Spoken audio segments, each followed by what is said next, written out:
निम्म्या गोष्टी कंजूस माणूस। एकदा एक कवी श्रीमंत माणसाकडे गेला।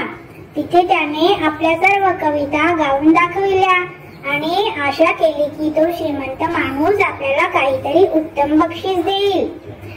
परंतु तो श्रीमंत माणूस अतिशय कंजूस होता। तो म्हणाला, माझ्या प्रिय कवी मित्रा, मी तुझ्या कविता ऐकून खुश झालो आहे। तू उद्या परत ये, मी तुला खुश करून टाकेल। उद्या मला नक्कीच काहीतरी चांगले बक्षीस मिळेल या आशेने कवी आनंदाने घरी गेला। दुसऱ्या दिवशी ठरलेल्या वेळेत न चुकता तो त्या श्रीमंत माणसाच्या घरी गेला। तो श्रीमंत माणूस बोलला, सन्माननीय कविराज, तू मला तुझ्या कविता पठण करून दाखविल्या व खुश केले। मी पण तुला आज माझ्या घरी बोलवून खुश केले आहे।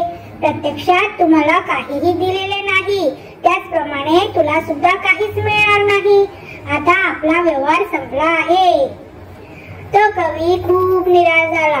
त्याने घडलेला सर्व प्रकार त्याच्या जवळच्या मित्राला सांगितला। त्याच्या जवळच्या मित्राने ही सर्व हकीकत बिरबलकडे कथन केली। हे सर्व ऐकून बिरबल बोलला, मी सांगतो तसे कर। तू त्या श्रीमंत माणसाकडे जा आणि त्याला घरी जेवणाचे आमंत्रण दे।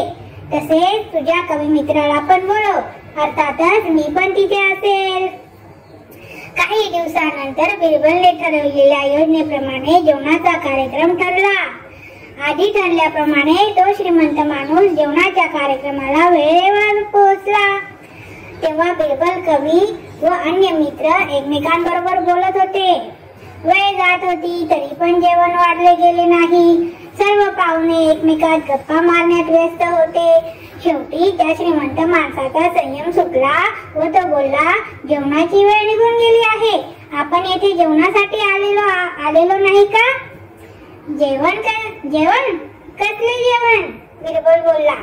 श्रीमंत माणूस रागात बोलला, आपण हे काय बोलत आहात?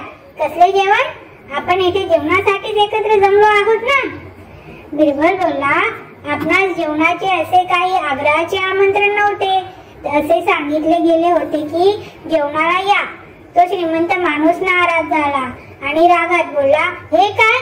माझ्यासारख्या एका सभ्य माणसाबरोबर लगाडी केली आहे व मला फसविले आहे।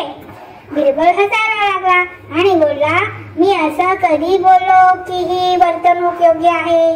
परंतु तू या कवी बरोबर सुद्धा लबाडी केली आहे। उद्या ये म्हणून मी पण आपल्याला फक्त खुश करण्यासाठी बोललो।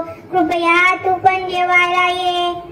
त्या श्रीमंत माणसाला त्याच्या चुकीची जाणीव झाली आणि घरी जाऊन त्याने त्या कवीला योग्य ते बक्षीस दिले व त्याचा सन्मान केला।